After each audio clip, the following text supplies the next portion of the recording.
एक परिवार की सच्ची प्रेरणादायक कहानी।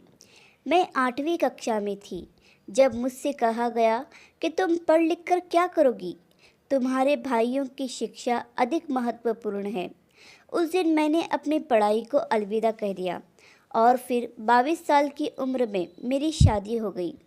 मेरे पति एक अच्छे इंसान थे, लेकिन अपने परिवार के साथ तालमेल बिठाने में थोड़ा समय लग गया। चाय बनाने से लेकर गर्मा गर्म गोल रोटियां बनाने तक का मेरा पूरा दिन किचन में ही बीत जाता। लेकिन मुझे इससे कोई आपत्ति नहीं थी।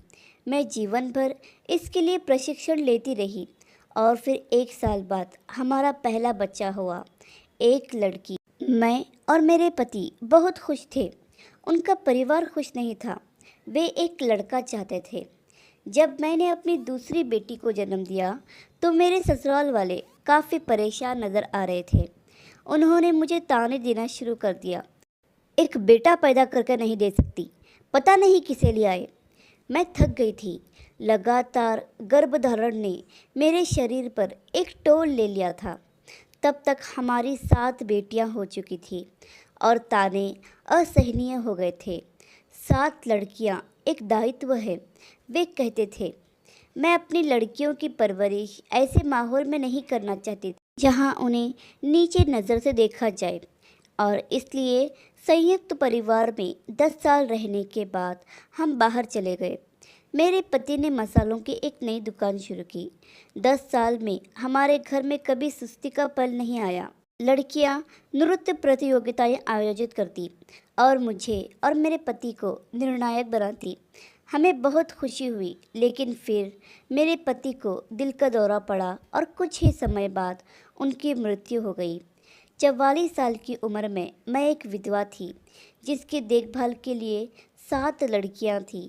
मेरी दूसरी बेटी ने अभी अभी कॉलेज में प्रवेश किया था और सबसे छोटी बेटी की उम्र 10 साल की भी नहीं थी। मैं शौक भी नहीं कर सकी।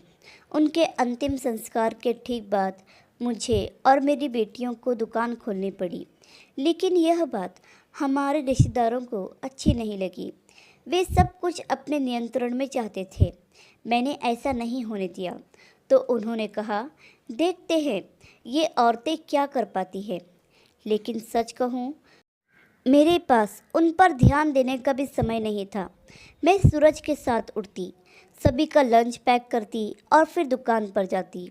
यह शुरू में कठिन था। मैं अकाउंट में अच्छी थी, लेकिन मुझे अंग्रेज़ी नहीं आती थी और हमारे अधिकांश ग्राहक विदेशी थे। तभी मेरी बड़ी बेटियों ने कदम रखा, लेकिन मैंने सुनिश्चित किया कि उनकी शिक्षा कभी प्रभावित न हो। मैं नहीं चाहती थी कि उनका भी मेरे जैसा ही हश्र हो। आखिरकार हमने चीज़ों को लटका दिया और 4 साल बाद हमने अपनी दूसरी शाखा का उद्घाटन किया। फिर से हमें कठोर टिप्पणियों का सामना करना पड़ा। औरत हो, कितना ही आगे जाओगे। लेकिन इस बार मैंने उनकी आंखों में देखा और कहा, अब तुम देखो।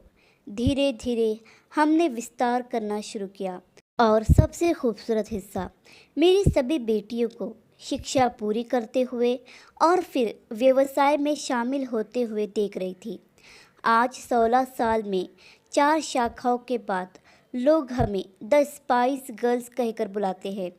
यह हास्यास्पद है कि कैसे वही लोग जिन्होंने कहा था महिलाएं बहुत दूर तक नहीं जाती, अब मेरे पास व्यावसायिक सलाह के लिए आती है। लोगों ने मुझसे कहा था, तुम्हारी बेटियां एक दायित्व है, लेकिन वे गलत थे। मेरी बेटियां मेरी संपत्ति है, वे मेरे स्तंभ हैं।